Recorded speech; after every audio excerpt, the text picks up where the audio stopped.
우리 민수기 11장 14절에서 17절 말씀. 우리 한 목소리로 함께 읽겠습니다. 시작. 책임이 심히 중하여 나 혼자는 이 모든 백성을 감당할 수 없나이다. 주께서 내게 이같이 행하실진대 구하옵나니 내게 은혜를 베푸사 즉시 나를 죽여 내가 고난당함을 내가 보지 않게 하옵소서.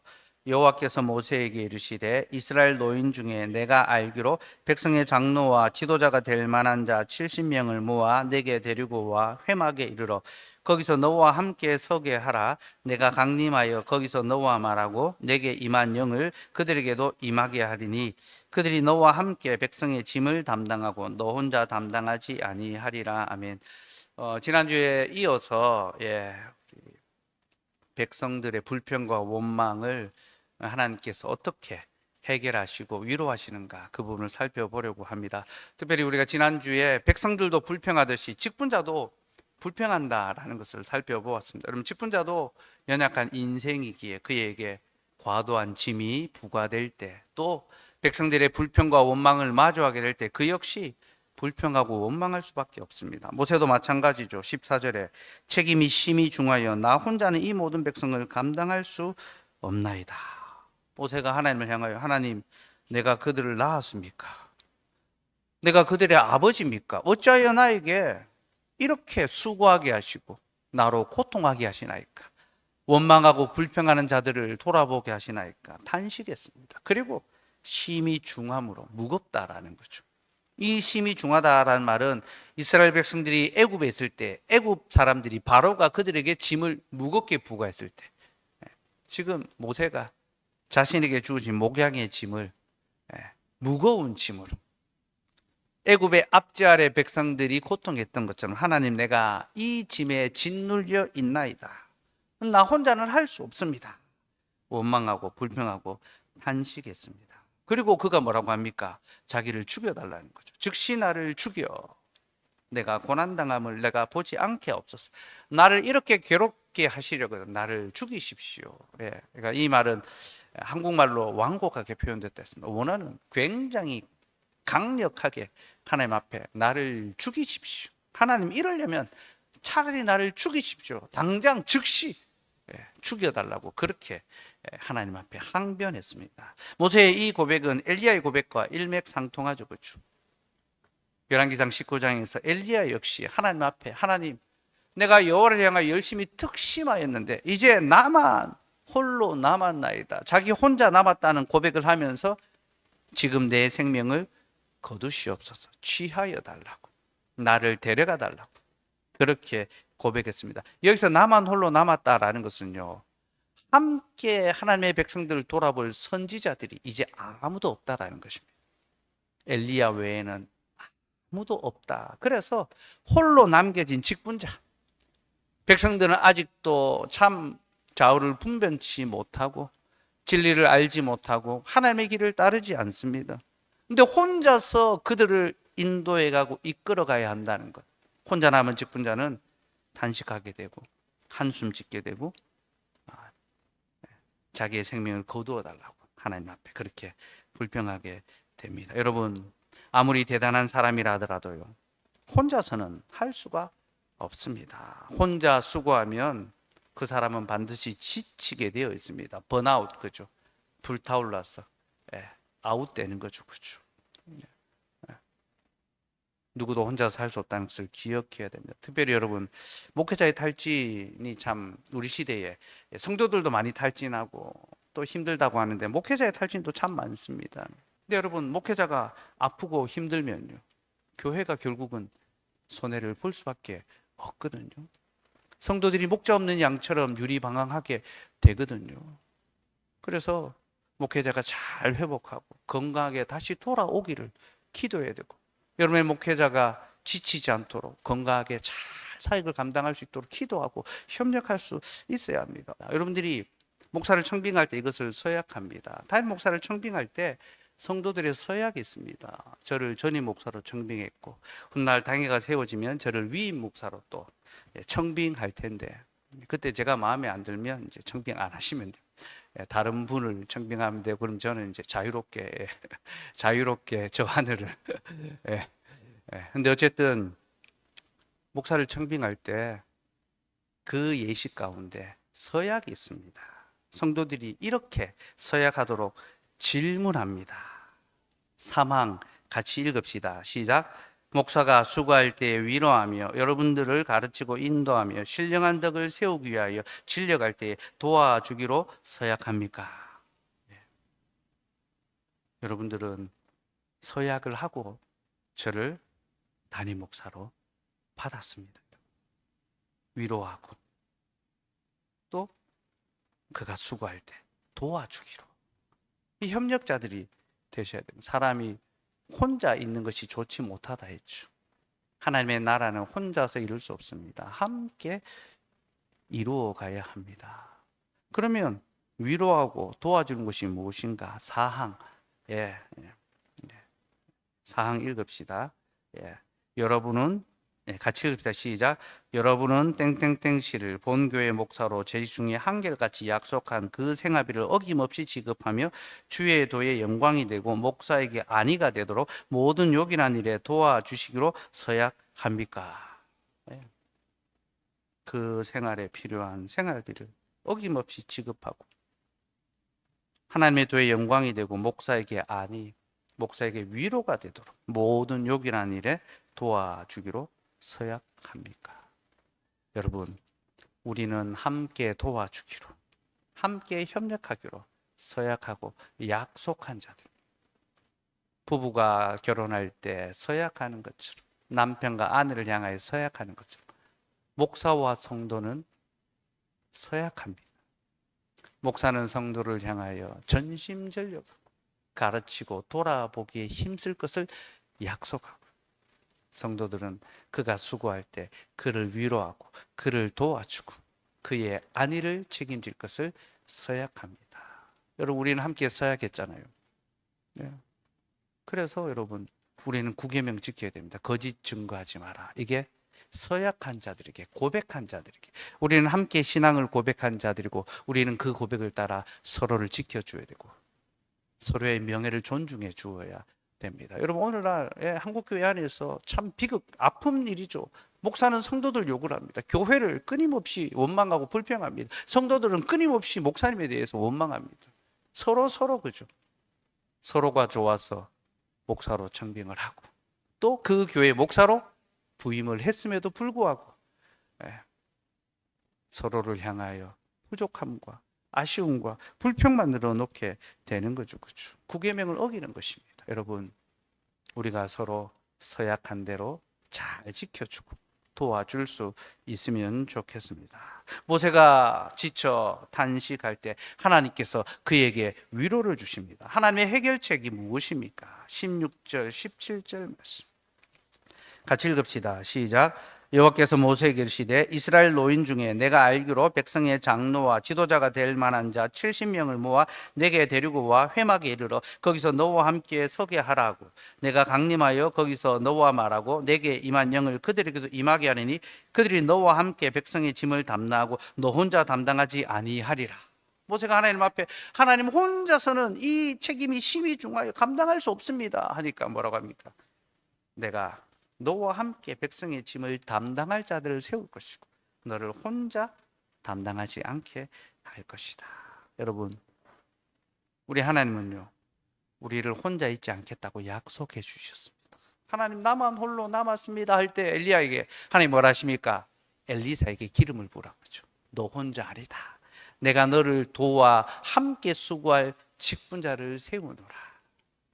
우리가 혼자 있는 것처럼 남겨지고 아무도 내 옆에 없는 것처럼 느껴질 때 하나님은 우리에게 너는 혼자 있지 않다. 교회를 주셨습니다. 지체를 주셨습니다. 가족을 주셨습니다. 여러분, 왜 우리에게 가정이 있고 왜 교회가 있습니까? 왜 지체들이 있습니까? 결코 홀로 있지 않게 하도록. 집사의 직분이 바로 그런 역할을 하는 겁니다. 여러분, 집사의 직무의 가장 중요한 중 하나가요, 누구도 교회 안에서 고립되어 외롭지 않도록. 그 집사회는요, 위로하는 자비의 사역을 베풀어야 됩니다. 홀로 있지 않도록 함께 있다는 것을. 그래서 누군가 경제적 어려움을 볼 때 어떻게 합니까? 교회가 구제하죠. 우리가 함께 있다. 우리가 도와주겠다. 누가 아파서 병들었을 때 어떻게 합니까? 함께 기도해 줍니다. 그를 위해서. 우리의 몸의 약함처럼 여기주고죠. 누군가 삶의 어려움과 또 가정의 어려움, 관계의 어려움을 겪을 때 그것을 위하여 함께 기도해 줍니다. 여러분, 우리 교회의 가정들을 위해서 우리가 서로 기도해 줘야 됩니다. 우리 교회 안에 교제하는 지체들이 있죠. 그 교제에 어려움이 있을 때 우리는요, 서로의 어떤 잘잘못을 따지는 것이 아니라 그 가정이, 그 커플이 잘 연결될 수 있도록 도와줘야 돼요. 그러니까 서로 관계가 좋을 때는 모르지만 관계가 어려울 때 그때 교회가 필요합니다. 그때 지체가 필요합니다. 서로의 마음을 잘 위로해주고 긴밀하게 수단에서 연결될 수 있도록. 그럼 그게 교회가, 지체가 해야 되는 역할입니다. 하나님 우리를 결코 홀로 버려두지 않으십니다. 여러분은 혼자가 아닙니다. 여러분이 교회에 속했을 때 그 즉시 여러분들에게는 함께할 지체들이 주어져 있는 것입니다. 왜 하나님 우리를 홀로 있지 않게 하십니까? 그 이유는 하나님도 혼자 계시지 않기 때문이죠. 우리 하나님 혼자 계신 신이 아닙니다. 그는 삼위로 계십니다. 하나로 계십니다. 연합하십니다. 함께 계시는 하나님, 영원히 서로 위로하시고 서로 사랑하시고 서로 섬기시고 서로 돌아보시는 삼위 하나님께서 우리를 홀로 두지 않으시고 함께 돌아보도록, 사랑하도록, 섬기도록 지체를 주시고 또한 직분자를 주십니다. 모세에게 주어진 직무가 과할 때 하나님께서 그에게 함께 짐을 놔두어줄 직분자를 세우셨습니다.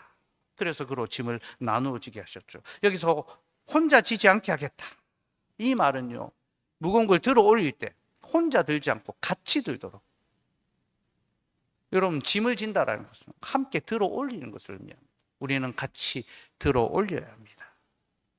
근데 여러분, 하나님은 교회에 직분자를 주시는데요, 아무나 직분자를 세우지는 않습니다. 16절에 보면요, 여호와께서 모세에게 이르시되 이스라엘 노인 중에 지혜가 있는 자들이죠, 경험이 있는 자들이죠, 신실함이 있는 자들입니다.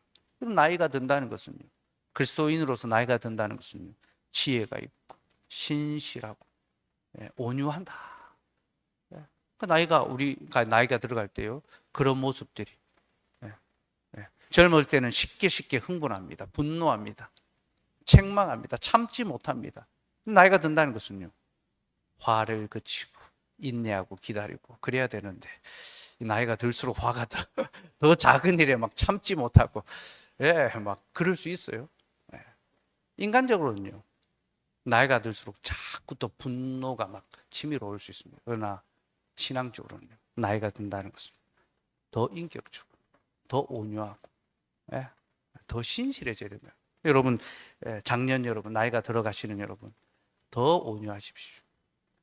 배우자에게, 부모를 향하여, 자녀를 향하여, 지체를 향하여 더 온유하고 부드럽게 젊은 혈기를 이제 좀 내려놓고 하나님의 뜻 가운데 모든 것이 섭리대로 이루어져 가는 것을 믿고 기다릴 수 있는 거죠. 그게 때가 되면 해결될 거다. 지금은 어렵고 힘들지만 잘 넘어갈 수 있을 것이다.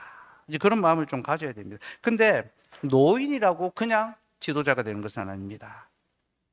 내가 알기로 백성의 장로와 지도자가 될 만한 자 70명, 하나님은 장로와 지도자가 될 만한 자 70명을 모아 데리고 오라라고 하셨습니다. 여러분, 이 구절은 우리에게 두 가지를 보여주는데요, 직분자의 자격과 직무가 무엇인지 보여줍니다. 첫째로, 지도자가 될 만한 자라는 것은 자격 있는 자들을 가리킵니다. 그래서 네가 알기에 백성의 장로와 지도자가 될 만한 자, 그만한 자격이 있는 자를 데리고 오라라고 하는데, 이 말은 모세가 딱 보고 이 사람 되겠다, 이 사람 되겠다, 자기가 선택하는 것을 가리킨 것이 아닙니다. 이 원어는요, 이미 과거형입니다. 무슨 말입니까? 이미 백성들 중에 인정과 존경을 받는 지도자의 역할을 감당하는 장로들이 있었다는 겁니다. 그들을 하나님이 이제 공적으로 완전하게 직분자로 세우시겠다라는 거죠. 여러분, 하나님은요, 자신의 직분자를 세울 때 갑자기 하늘에서 뚝 떨어뜨리지 않습니다. 교회 가운데, 백성들 가운데 신뢰와 존경과 인정을 받는 자들, 그들을 이미 충분한 지도자로서의 역량을 발휘할 수 있는 그런 자들을 하나님께서는 택하여 세우십니다. 그래서 사도행전 6장 3절 말씀 같이 읽읍시다. 시작. 형제들아 너희 가운데서 성령과 지혜가 충만하여 칭찬받는 사람 7을 택하라. 우리가 이 일을 그들에게 맡기고. 이미 성령과 지혜가 충만하여 칭찬받는 사람이 있다라는 겁니다. 그들을 택하라. 하나님께서는요, 자신의 백성들이 또 자신의 교회의 성도들이 누가 지도자로서의 자격이 있는지를 보게 하십니다. 곧 존경과 인정, 칭찬을 받을 수 있는 그런 자들, 그들을 뽑는 거죠. 그리고 70명을 세우러 와가지고 70명, 이 70명의 숫자는요, 충분히 직무를 수행할 만한 숫자를 가리킵니다. 곧 그들이 백성들을 돌아보고 다스릴 수 있는 충분한 숫자 70명. 왜 70일까요? 구약에서 70은요, 모든 족속, 모든 지파를 가리키는 완전의 숫자입니다. 그래서 모든 지파, 백성을 다릴 수 있는 대표자로서 70명. 근데 예루살렘 교회가 첫 번째 직분자를 세울 때에도요, 7명을 뽑습니다. 하나님의 일하심의 완전의 숫자죠. 그렇죠? 7. 하나님께서는 충분히 직무를 수행할 수 있는 사람을 직분자로 세우신다라는 겁니다. 그렇게 자격 있는 자들을 불러서 그 직무를 수행할 수 있게 해 주시는데요. 공적으로 하나님께서 이 직분자들을 이제 공인하시고 인준하시잖아요. 성령을 통하여 인준하십니다. 그래서 24절, 25절 말씀 같이 읽읍시다. 시작. 모세가 나가서 여호와의 말씀을 백성에게 알리고 백성의 장로 70인을 모아 장막에 둘러 세우며 여호와께서 구름 가운데 강림하사 모세에게 말씀하시고 그에게 임한 영을 70 장로에게도 임하게 하시니 영이 임하신 때에 그들이 예언을 하다가 다시는 하지 아니하였더라. 하나님께서는 이들이 하나님이 세운 직분자라는 것을 너희가 인정하여 세운 직분자가 아니라 사람이 뽑은 지도자가 아니라 하나님이 택하여 세운 직분자라는 것을 성령의 기름 부음을 통하여 공인해 주셨습니다. 보여주셨습니다. 그래서 나도 할 수 있는데 그게 아니라 하나님이 택하신 자들을 하나님이 그 일을 하도록 세우신 거예요. 그래서 교회가 인정하고 교회가 투표하지만요, 누가 세우셨습니까? 하나님이 세우신 겁니다. 우리는 그것을 믿어야 됩니다.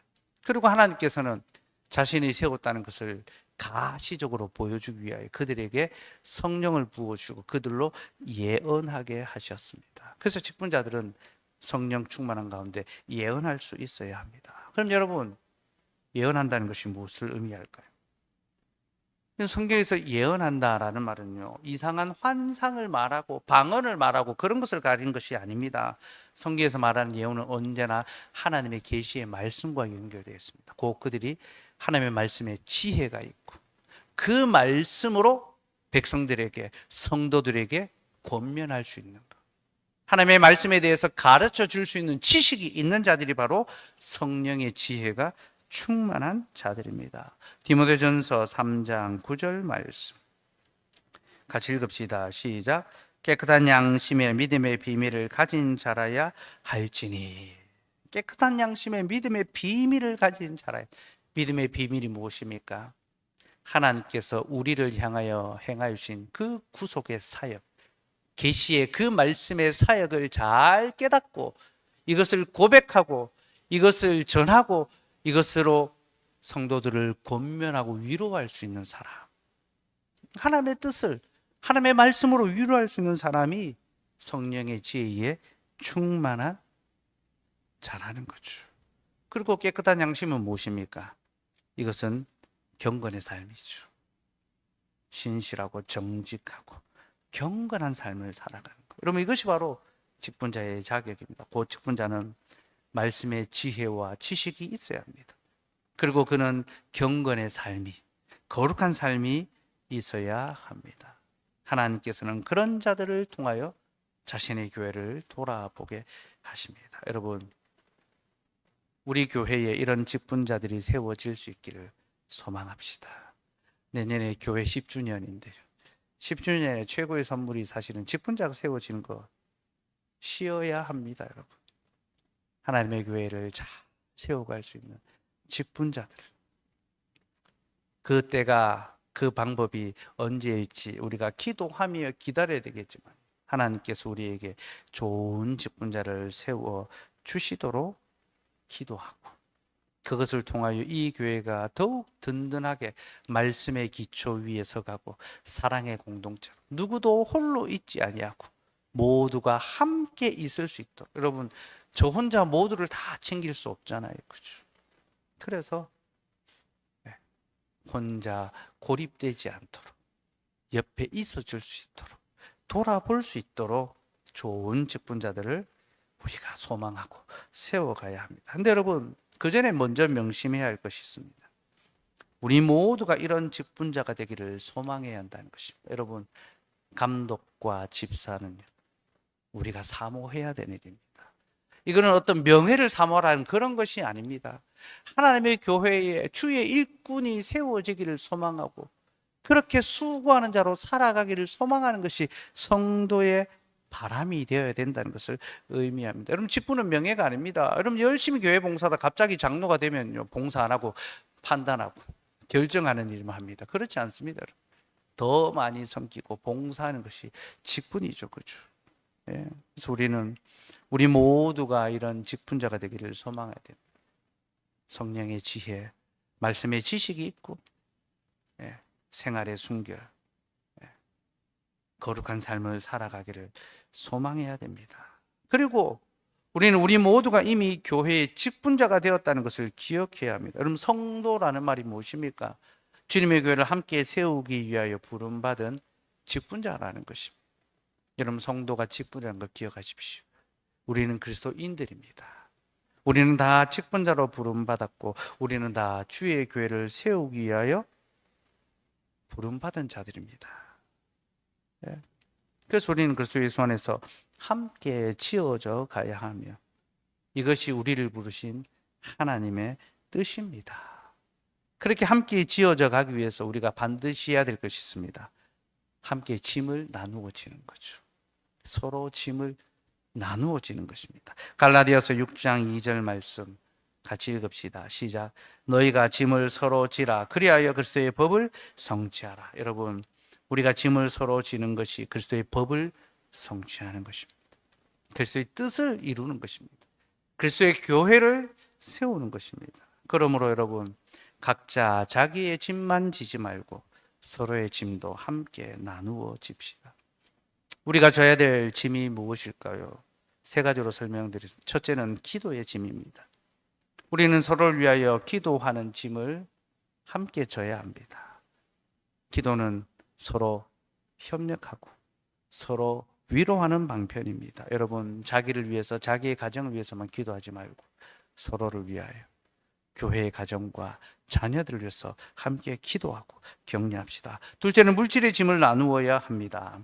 이는 곧 서로의 필요를 알고 또 그 필요를 도와주어야 된다는 거죠. 여러분, 자기의 식탁에 밥만 생각하지 말고 성도의 식탁에 밥이 있는지 없는지 기억합시다. 돌아봅시다.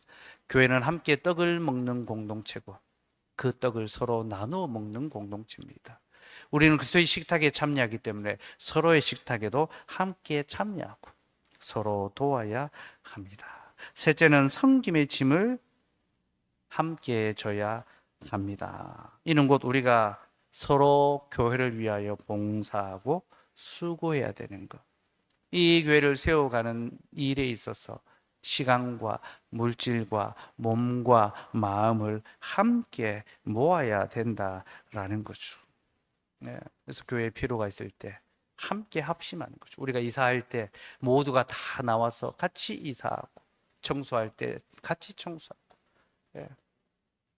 같이 참여하는 거죠. 누군가의 몇 사람만이 아니라 모두가 함께 하는 것입니다. 돌아오는 주일에 우리 방수 공사를 위해서 헌금합니다. 연부합니다. 서로 짐을 나누어 주는 겁니다. 지난주에 엘리베이터 검사했는데 불합격돼가지고 수리했어요. 120만 원 또 초과 예상이 없던 저게 1년에 한 번씩 그래서 제가 저 엘리베이터 사용하는 사람들한테 돈을 내게 할까? 가정들 그럴 수 없잖아요, 그렇죠? 우리는 함께 서로 짐을 나누어줘요. 물질적 책임과 필요를 함께 지는 거죠. 여러분, 우리는 그렇게 서로 협력하도록 부름받은 자들이고, 우리가 서로 협력할 때 하나님께서는 그런 우리를 통하여 일하십니다. 그런 우리를 사용하여 자신의 교회를 세워가십니다. 우리 그런 마음으로 함께 오늘 또 합심해서 기도할 수 있기를 소망합니다.